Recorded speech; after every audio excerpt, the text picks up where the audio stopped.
estou bastante animado porque nós vamos introduzir um assunto novo, né? Nas próximas semanas e meses, na verdade, a gente vai estar estudando a respeito do caráter de Deus. E isso é muito legal, porque eu não sei se você já teve oportunidade ao longo da vida de parar e estudar alguns detalhes sobre Deus, os atributos de Deus. Abrindo a Bíblia, a gente lê as coisas e fatalmente a gente aprende tanta coisa sobre Deus. Mas é muito especial quando a gente para e começa a se deter especificamente em quem Deus é, e analisar, e meditar, refletir no caráter do Deus que nós servimos. A gente vai tirar algumas semanas, paralelamente a gente vai fazer 2 estudos ao longo desse semestre, na verdade. Um deles é esse, que hoje a gente vai ter uma introdução sobre ele. E o outro é sobre finanças, e vamos falar sobre ofertas e essa parte financeira. E a gente vai, paralelamente, levar esses 2 estudos ao longo desse primeiro semestre de 2013. Esse assunto é interessante porque está na essência do cristianismo. Quando a gente abre a Bíblia, por exemplo, a gente vê Jesus orando a Deus e falando sobre a vida cristã, e ele fala o seguinte, em João 17, versículo 3, ele diz assim: esta é a vida eterna, que te conheçam o único Deus verdadeiro e a Jesus Cristo, a quem enviaste. Jesus, ele resume aqui o que é a vida cristã. A vida cristã, a vida que nós vivemos em Cristo, que é a vida eterna, tem essa característica, se resume em nós conhecermos o único e verdadeiro Deus e conhecermos Jesus Cristo, que na verdade revela completamente, de uma maneira perfeita, quem é Deus. Existe uma parábola que eu li semana passada, ou algumas semanas atrás, que não é uma parábola de Jesus, mas é interessante para a gente meditar um pouco e começarmos a pensar nesse assunto a respeito do caráter e dos atributos de Deus. Imagina, era uma vez 6 cegos, e esses cegos, eles foram levados por um amigo para visitar um palácio. E nesse palácio tinha um elefante. E esses cegos nunca tiveram a oportunidade de conhecer um elefante antes na vida. E aí, esse amigo falou para eles sobre esse elefante que tinha lá nesse lugar. E eles ficaram super empolgados. Puxa, nós queremos conhecer um elefante. A gente não sabe, nunca tivemos nenhuma experiência com um elefante. E a gente quer conhecer esse animal, esse bicho. E aí foi lá e eles foram apresentados o elefante, e um deles chegou e tocou na orelha do elefante e falou: puxa, que interessante, o elefante é como um leque, eu conheço um leque, e aqui esse elefante é muito parecido com isso. E aí o outro tocou na tromba do elefante e ele falou: uau, elefante deve ser um bicho muito perigoso, porque ele se parece com uma cobra. Melhor sair rápido daqui porque ele pode me morder. Aí o outro tocou na barriga do elefante e falou: uau, eu não sabia disso, mas um elefante é como um muro. O outro tocou na perna do elefante e falou: o elefante é como o tronco de uma árvore. O outro pegou no rabo do elefante e falou: o elefante é que nem uma corda viva. E é interessante isso, né? Porque usando um dos sentidos, né, que é o tato, esses homens cegos conheceram o mesmo animal, mas cada um teve uma experiência distinta e cada um saiu com uma ideia a respeito do que é um elefante. Só que cada uma dessas ideias estavam completamente equivocadas. Mas se você chega e fala: olha, é falsa essa experiência que você teve, não é nada disso, o elefante não é uma parede, não é uma árvore, não é absolutamente nada disso que vocês estão falando. aquelas pessoas não iam acreditar, porque elas tiveram uma experiência.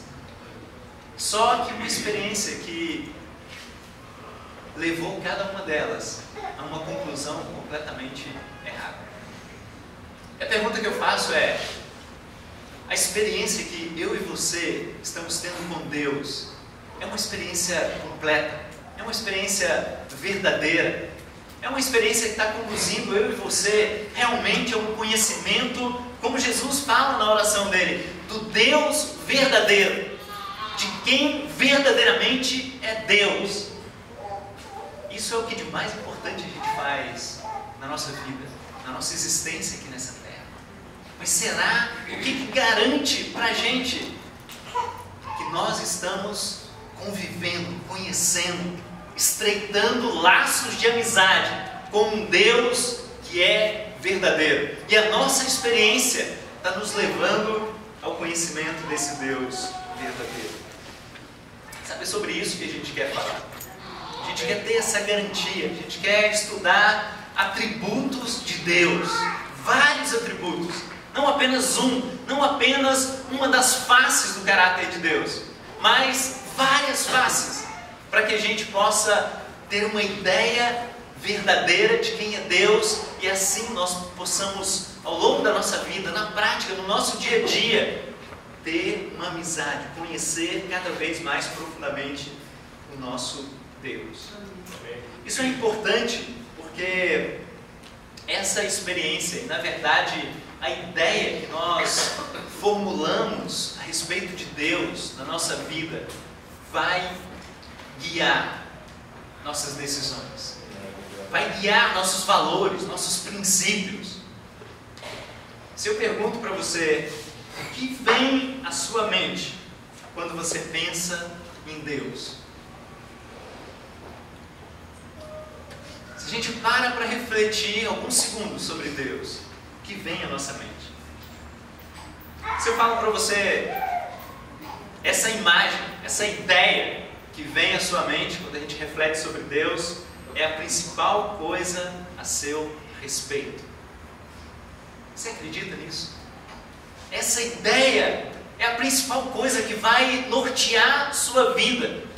É a principal coisa que você tem, é a principal ideia que você concebe na sua mente. Se a gente chega para qualquer pessoa nesse planeta e consegue, de uma maneira precisa, extrair uma resposta para essa pergunta, o que você pensa sobre Deus? Quem é Deus para você? Como você concebe Deus?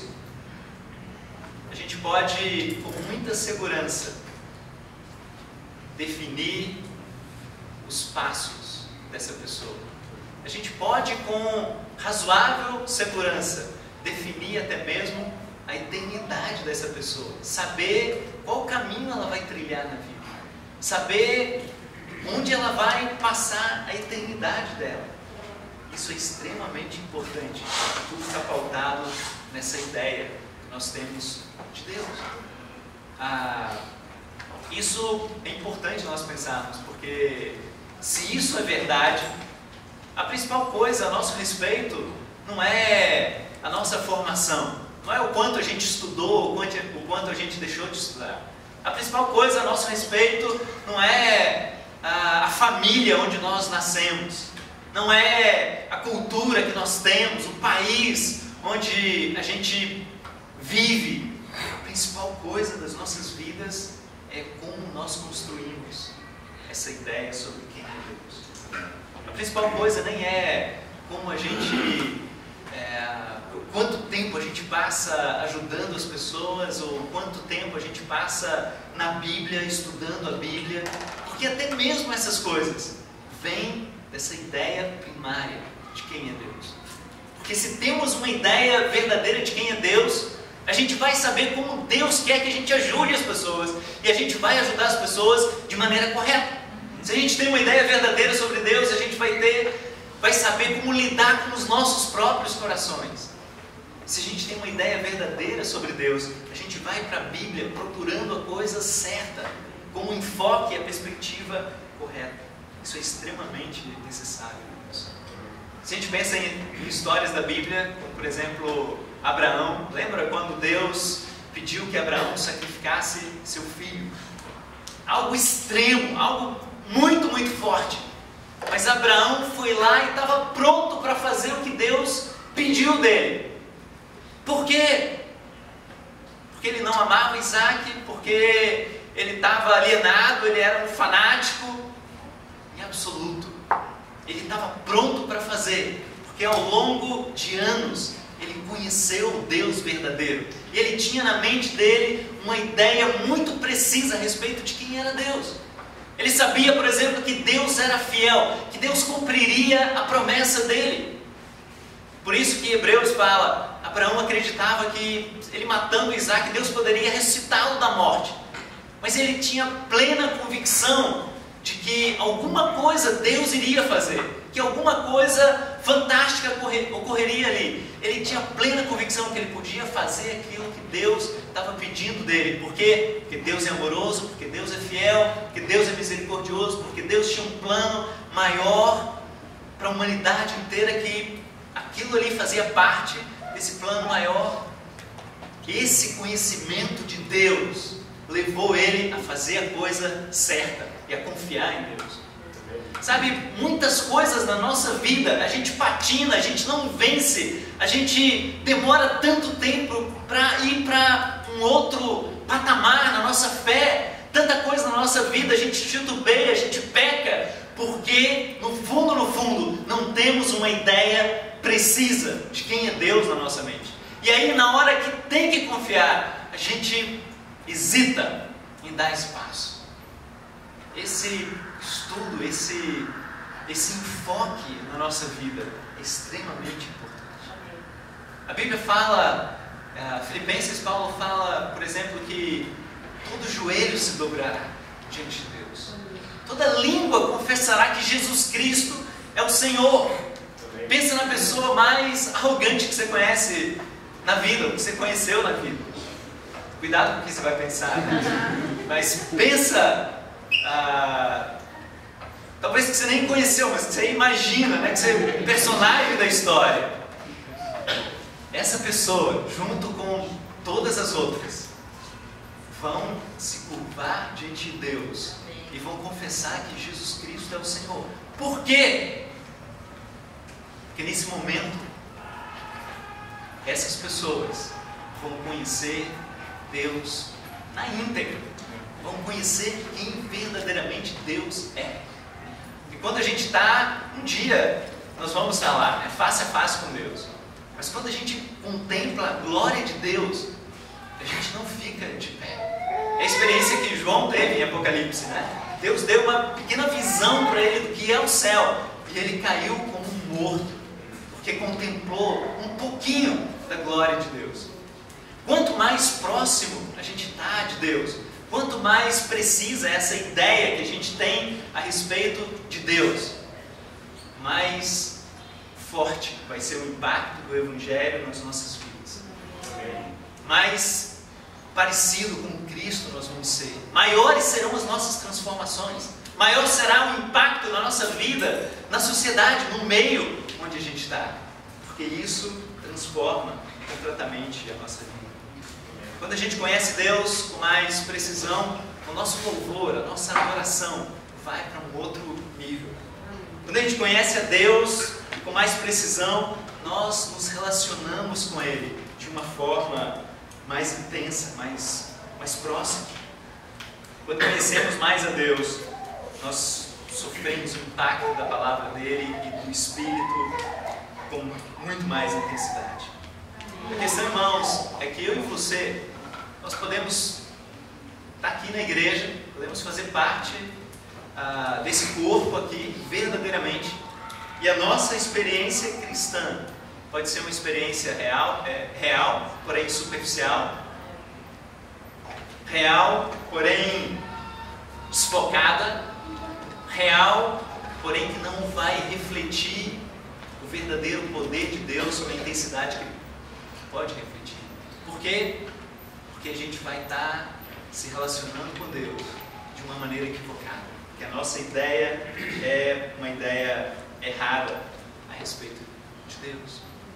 Se a gente analisa as histórias da Bíblia, desde o Antigo Testamento até o Novo Testamento, até as histórias que a gente sabe que a Bíblia nem registra, a gente vai constatar que quanto mais próximo de Deus e quanto mais exata era a visão do povo em relação a Deus, mais forte era esse povo.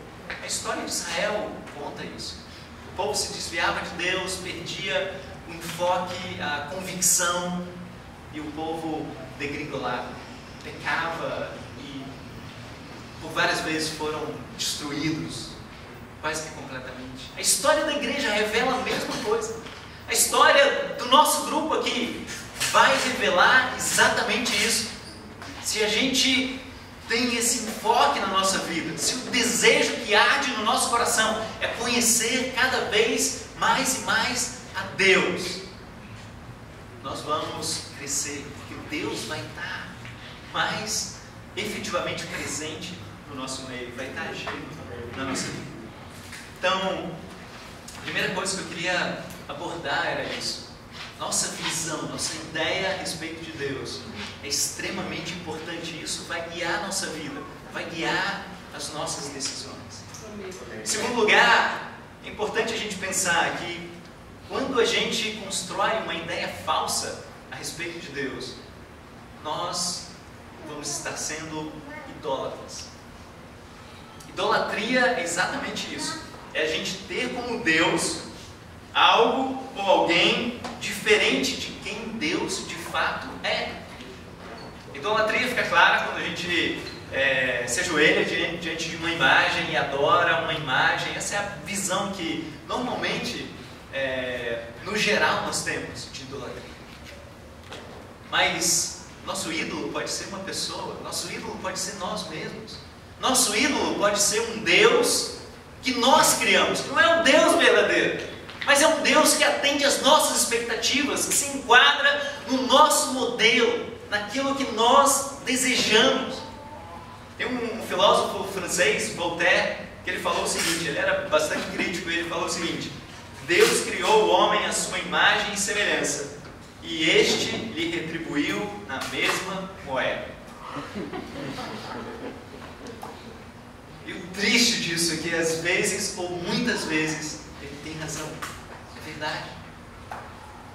Muitas vezes o ser humano cria o seu próprio Deus, ainda que esse Deus seja não palpável, não material, seja uma figura fictícia, mas que não corresponde ao verdadeiro Deus, ao Deus da oração de Jesus Cristo, que conheçam o único e verdadeiro Deus. Deus odeia isso. Deus odeia qualquer tipo de idolatria.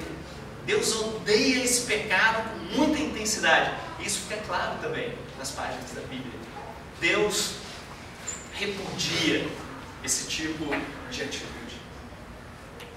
Mas por outro lado, a gente pode pensar, mas como é que eu vou conhecer Deus, né, que é infinito, na minha limitação? E realmente é uma questão. A gente, ao longo da nossa existência aqui, a gente nunca vai conhecer Deus plenamente. Mas um dia estaremos com Ele face a face. Amém? Essa é a promessa. Mas ao longo da vida, nós podemos crescer na nossa visão de Deus. Mas não vamos ter essa visão perfeita. Mas sabe o que Deus deseja de cada um de nós? Que fica claro da Bíblia. É que Ele espera que a gente o busque. Ele espera que a gente se esforce nessa direção. Ele espera que no nosso coração tenha esse desejo de conhecer o Deus verdadeiro. Não o Deus segundo a nossa imagem e semelhança. Não o Deus que nos agrada, mas o Deus de acordo com o que verdadeiramente Ele é. A nossa visão vai ser míope. Eu tenho miopia. Isso me ajuda a entender essas coisas. Se eu tiro o óculos, eu não consigo enxergar o semblante seu, nem do Thiago que está aqui na frente. Fica tudo meio embaçado. Pois é. Mas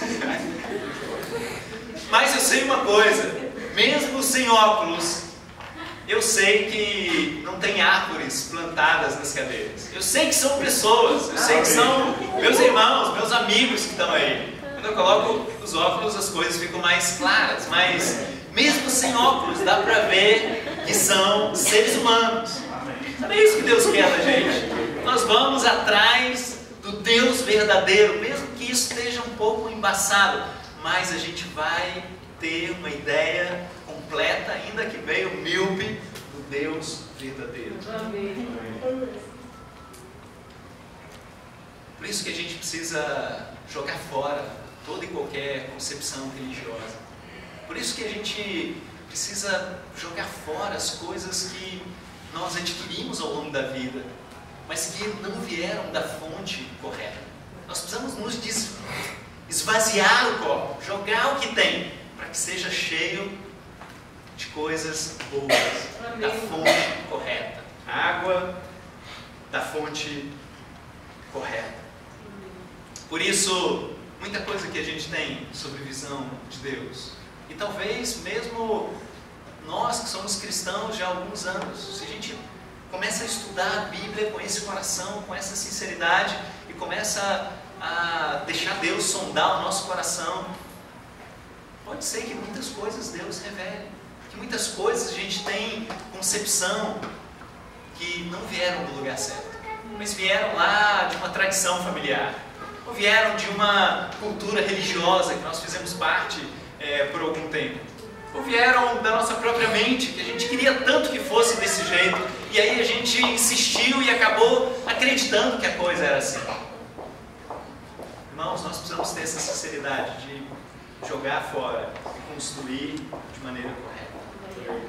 E eu queria finalizar esse tempo, né? E hoje o propósito disso daqui é a gente introduzir esse assunto, para que de fato nós tenhamos vontade de aprender mais sobre o caráter e o coração de Deus. Ainda que a gente saiba essas características de Deus, a gente ir com mais intensidade. E tanto aqui, nas nossas reuniões, como em casa, pessoalmente, a gente levar o nosso coração nessa direção. E realmente sairmos desse tempo com um conhecimento mais profundo, com uma ideia mais precisa a respeito de Deus. Vamos falar um pouco sobre como construir então essa visão correta. Quais passos a gente pode dar? O que a gente precisa fazer? Primeira coisa, nós precisamos querer. Nós precisamos ter sinceridade no nosso coração. Nós precisamos, sem medo de ser felizes, né? Querer, desejar conhecer a verdade. Querer conhecer o Deus verdadeiro. Acreditando que isso é o melhor, porque Deus é perfeito e as coisas de Deus são perfeitas. Eu vou ler alguns versículos aqui da Bíblia, se você quiser anotar e depois meditar neles. A Bíblia fala assim: procurarão o Senhor, o seu Deus, e o acharão, se o procurarem de todo o seu coração e de toda a sua alma. Está em Deuteronômio 4, 29. Vocês vão procurar Deus, vão achar Deus somente quando procurarem de todo o coração, com toda a força, com toda a energia. Quando isso for o centro da sua vida, coisa mais importante da vida, aí vamos achar Deus. Outra parte da Bíblia, no Novo Testamento, fala assim, Paulo expressa o coração dele e fala: quero conhecer a Cristo, o poder da sua ressurreição e a participação em seus sofrimentos, tornando-me como Ele na sua morte. Ele fala, tudo o que eu quero na vida, a coisa que eu mais quero na vida, é conhecer cada vez mais e mais o Senhor Jesus Cristo, que é Deus, que revela Deus. Filipenses 3,10. A Bíblia fala, vocês me procurarão e me acharão quando me procurarem de todo o coração. De novo em Jeremias 29:13. Jeremias 29, vamos abrir a Bíblia nessa parte que é bem interessante. Jeremias capítulo 9, versículo 23. Você pode acompanhar aí.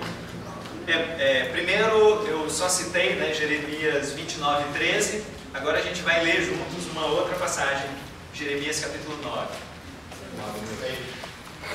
Versículos 23 e 24.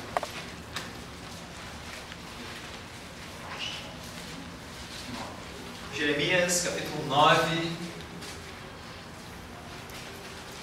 versículo 23 e 24. Todo mundo achou?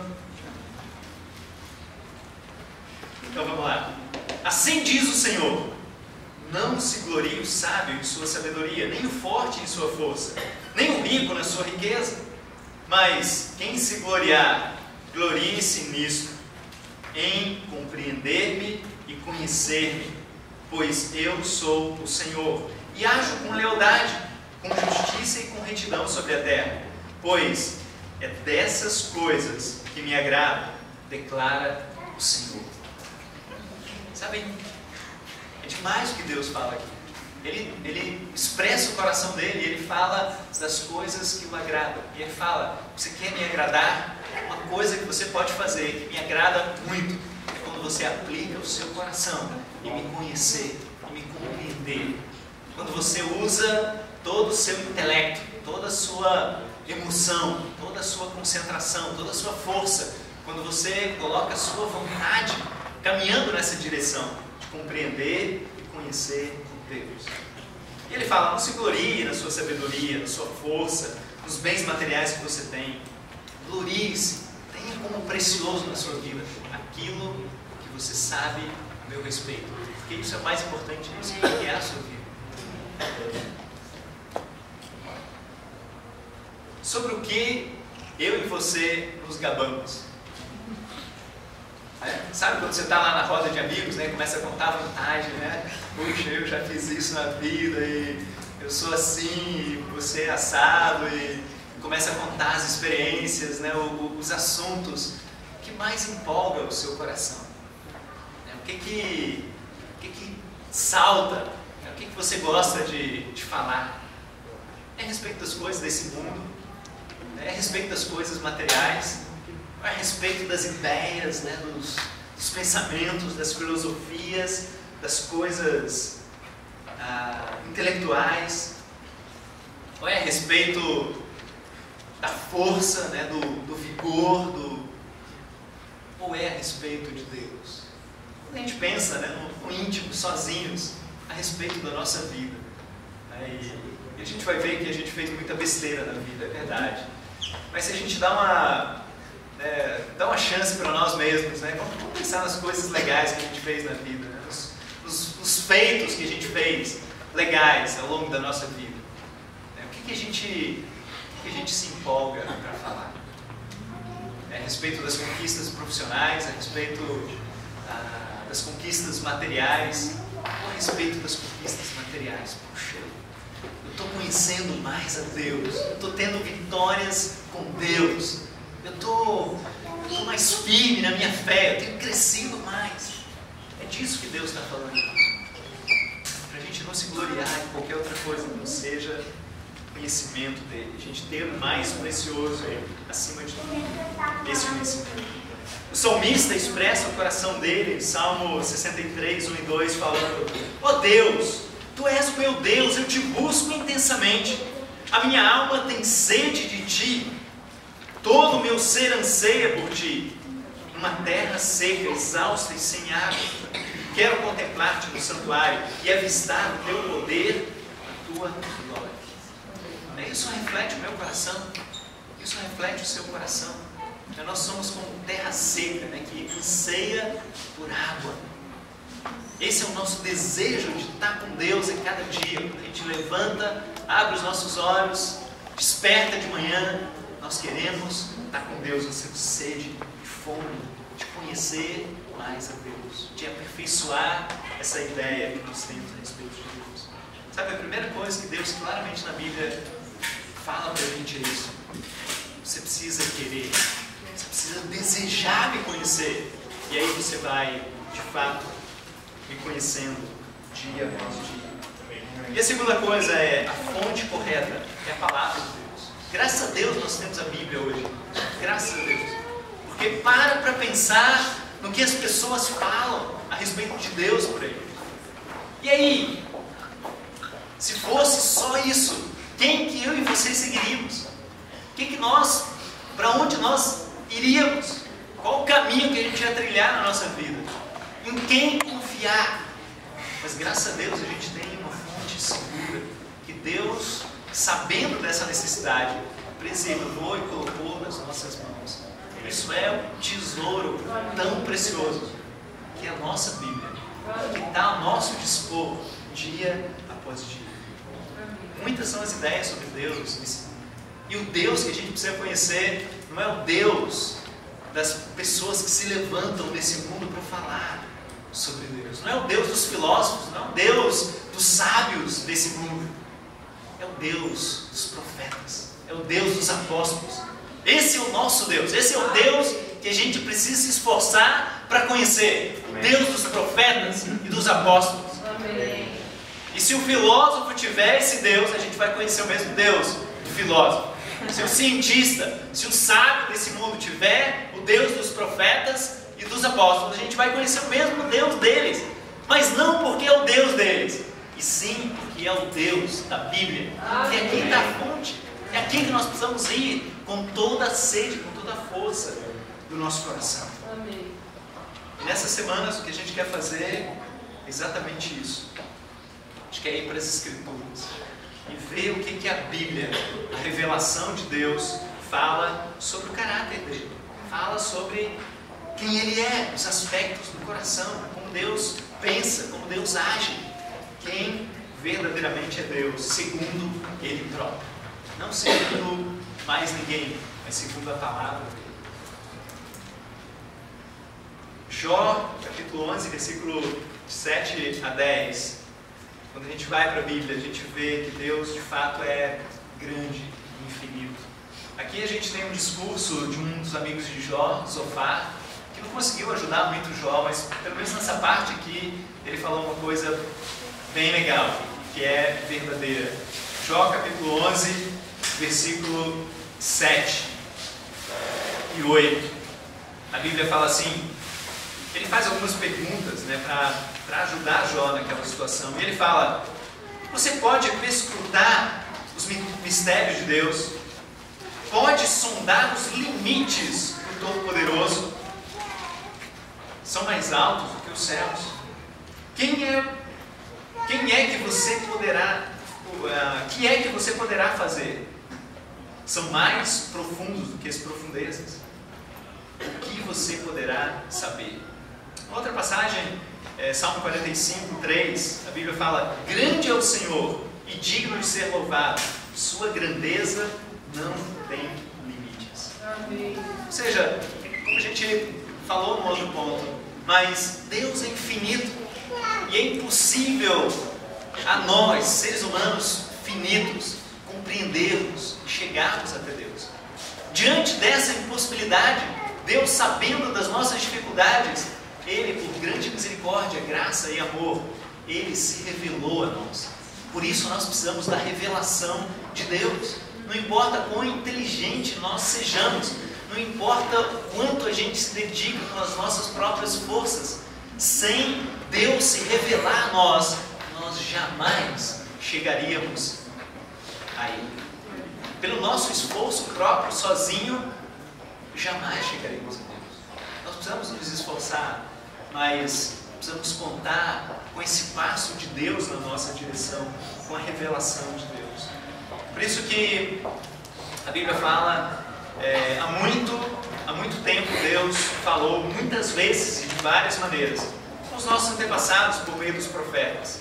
E nesses últimos dias nos falou por meio de Jesus Cristo, seu Filho, herdeiro de todas as coisas, que fez todo o universo. Hebreus, início da carta aos Hebreus, a Bíblia fala isso.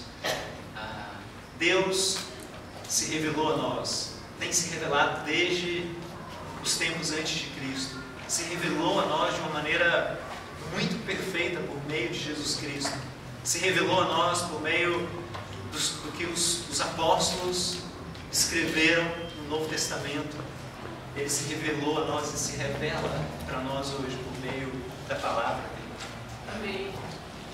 E com isso, irmãos, nós temos toda a chance, toda a oportunidade de nos livrarmos da idolatria, de nos livrarmos desse erro de concebermos Deus à nossa própria maneira e incorrermos nessa falha imaginarmos, de termos uma ideia equivocada